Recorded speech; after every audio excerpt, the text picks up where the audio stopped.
Brandon's head hit the table during the 5th minute of the parent-teacher conference, and he didn't wake up for 20 minutes. Ms. Rivera sat across from him, watching this exhausted man sleep with his hand still gripping a pen and his work badge dangling from his shirt pocket, showing he'd come straight from his shift at the distribution center. She could see the dark circles under his eyes, the coffee stains on his sleeve, the way his shoulders sagged even in sleep like he was carrying the weight of the world. Before we dive in, drop a comment and let us know where you're watching from. We'd love to hear from you. If you enjoy stories like this, be sure to like the video, subscribe, turn on the notification bell, and share it with someone who'd love it too. Ms. Rivera didn't wake him. Instead, she stood up quietly and walked to the classroom door. Locked it. Put a note on the outside that said, "Conference in progress, do not disturb." Then she sat back down and waited. This was Brandon's 3rd conference of the year. Each time he'd shown up looking more exhausted than the last. Each time she'd tried to talk about his daughter Lily's progress, and he'd struggled to keep his eyes open. But this time was different. This time he'd actually passed out. Ms. Rivera pulled out her phone and opened her notes app. Started typing. She had questions about Brandon Hayes and his 7-year-old daughter. Questions that had been building for months. Why did Lily come to school every day in clean clothes, but with the same hairstyle? Why did she eat lunch like she was starving? Why did her homework always look rushed? Done in the car or right before class? Why did she fall asleep during quiet reading time at least twice a week? And why did Brandon look like he was one bad day away from complete collapse? 20 minutes later, Brandon jerked awake. His eyes flew open. He looked around, confused, then saw Ms. Rivera watching him with an expression he couldn't read. "I'm sorry," he said immediately, panic in his voice. "I'm so sorry. I didn't mean to. Mr. Hayes, when's the last time you slept more than 4 hours?" The question caught him off guard. What? You heard me. When's the last time you got a full night's sleep?" Brandon rubbed his face. His hands were shaking. "I don't know. A while." "How long is a while?" "Couple months, maybe." Ms. Rivera leaned forward. "Mr. Hayes, I need you to be honest with me.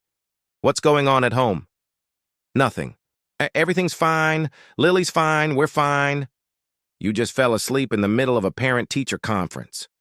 "I worked a double shift. I'm tired. That's all." "Is Lily eating enough at home?" Brandon's jaw tightened. "Why would you ask that?" "Because she eats her lunch like it's the only meal she'll get all day. Because she asked me last week if she could take home the leftover snacks from our classroom party. She likes snacks. She's 7. Mr. Hayes, we're fine." Brandon stood up. "Thank you for your time. I need to get Lily and go home." "Sit down." Something in Ms. Rivera's voice made him pause. It wasn't harsh. It was firm. The voice of someone who wasn't going to let him run away. He sat. "I'm not judging you," Ms. Rivera said quietly. "I'm worried. About you. And about Lily." Talk to me." Brandon was quiet for a long moment. Then his shoulders sagged. "Her mother left 6 months ago. Just walked out one day and didn't come back. Didn't leave a note. Didn't call. Nothing." Ms. Rivera's expression softened. "I'm sorry. I'm working 2 jobs to keep up with rent and bills. I do the morning shift at the distribution center from 4 to noon. Then I do delivery driving from 1 to 8. I sleep from 9 to 3. Then I get up and do it again." "When do you see Lily?" "I drop her off at school at 7:30. Pick her up at 3:15. We have from 3:15 until I leave for deliveries at 1. So we have a few hours." "That's not enough time." "It's what I have." "What about family? Friends? Anyone who can help?" Brandon shook his head. My parents died when I was 22. Car accident. Lily's mom's family doesn't want anything to do with us. And friends, he laughed bitterly. Friends disappear when you become a single parent working 80 hours a week. Ms. Rivera pulled out her phone, started typing something. What are you doing? Brandon asked. Helping. I don't need charity. It's not charity. It's community. She showed him her phone. A group chat with the other teachers at Riverside Elementary. She'd sent a message. Need help coordinating support for a family in crisis. Parent-teacher conference tomorrow after school. Who's in? Brandon stared at the screen. What is this? This is what we do when one of our families needs help. We help. I can't accept. Yes, you can. You're going to.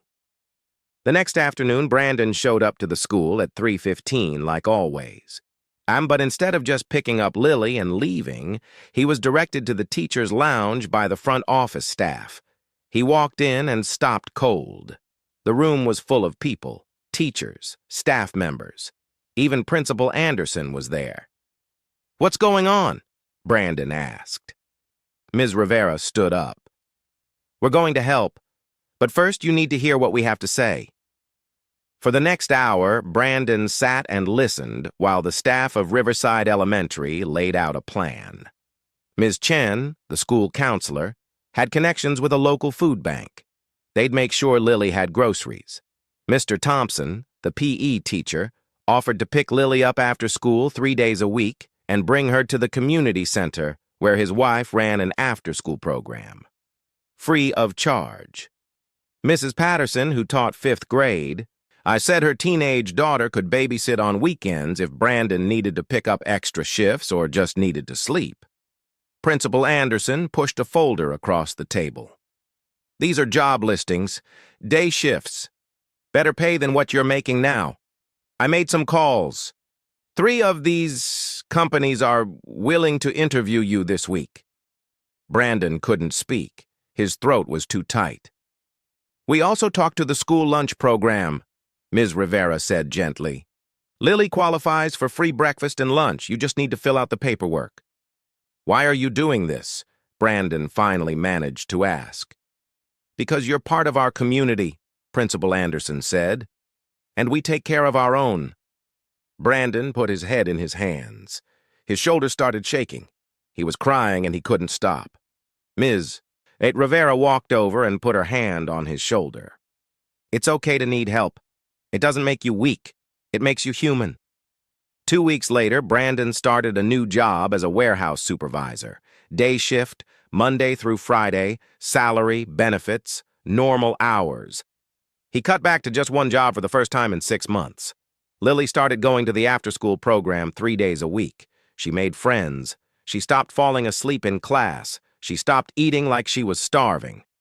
And Brandon started sleeping more than 4 hours a night.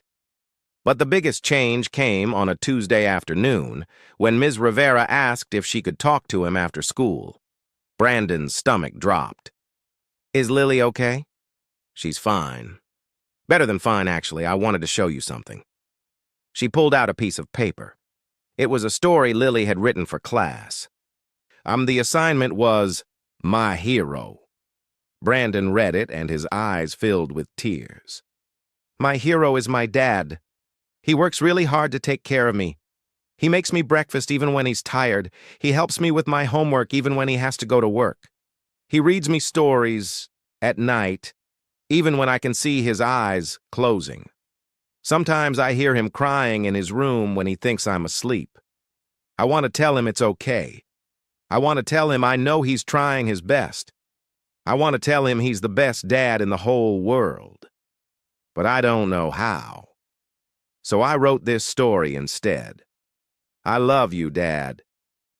Brandon couldn't see the page anymore through his tears. She adores you, Ms. Rivera said softly. Even when things were hard, even when you were exhausted, she saw how much you loved her. That's what mattered to her.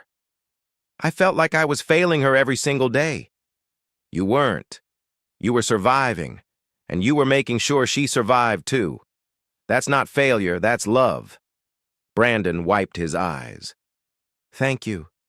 For everything. For not giving up on us. That's what teachers do. We don't just teach kids. We support families. All of them. Especially the ones who are struggling. 3 months later, Brandon attended another parent-teacher conference. This time he showed up rested, alert, smiling. This time, when Ms. Rivera talked about Lily's progress, he could actually focus on what she was saying. Lily's grades had improved. Her attendance was perfect. She was participating more in class, making friends, thriving. She's a different kid, Ms. Rivera said. Happy, confident, engaged. It's because of you, Brandon said. All of you. You saved us. We just gave you a hand when you needed it. You did the hard work. You kept showing up. You kept fighting for your daughter. That's what saved you. Brandon pulled an envelope from his pocket and slid it across the table. I know this doesn't come close to repaying everything you all did, but I wanted to contribute something. Ms. Rivera opened the envelope. Inside was a check made out to the school's emergency family fund. $200. Mr. Hayes, you don't have to... I want to. So that the next family who's struggling can get the same help we did. So they know they're not alone. Ms. Rivera smiled. Thank you. This will help a lot of families. As Brandon walked out of the school that evening with Lily's hand in his, he thought about how close he'd come to losing everything. How exhaustion and desperation had nearly broken him. But he also thought about the people who'd caught him before he fell. The teachers who'd seen past his pride and offered help anyway. The community that had wrapped around his family when they needed it most. He looked down at Lily. She was chattering about her day, about the friends she'd made, about the art project she was working on. She looked happy, healthy, safe. 6 months ago, he'd been falling asleep during parent-teacher conferences because he was working himself to death trying to provide for his daughter. Now, he was building a life where he could actually be present for her.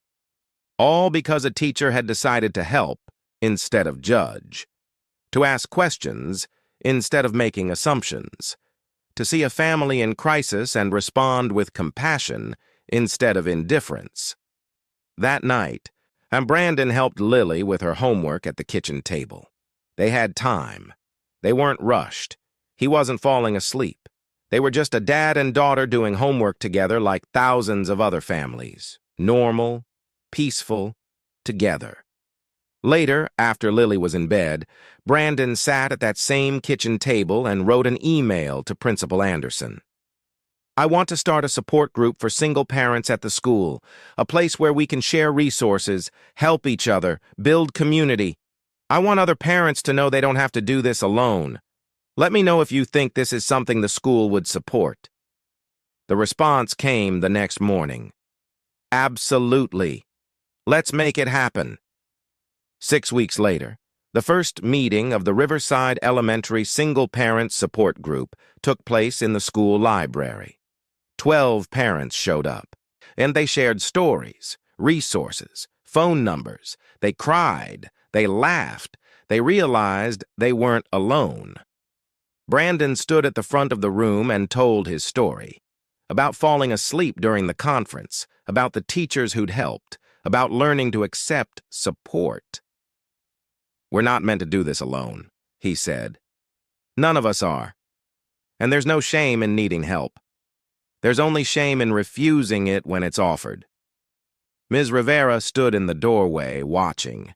She'd come to observe, to offer support if needed. She saw Brandon speaking with confidence, saw the other parents nodding, saw community being built in real time. This was why she became a teacher, not just to educate children, but to support families, to see the whole picture, to understand that a struggling student often had a struggling parent behind them. And to know that sometimes the most important lesson wasn't taught in a classroom, it was taught in moments of compassion, in choosing to help instead of judge, in building community instead of looking away. If this story touched you, please take a moment to like and share it with someone who needs to hear it. And remember, if you're struggling, if you're exhausted, if you feel like you're doing this alone, reach out. Ask for help. There are people who care. There are communities that want to support you. You don't have to carry everything by yourself. Thanks for being here, and we'll see you in the next one.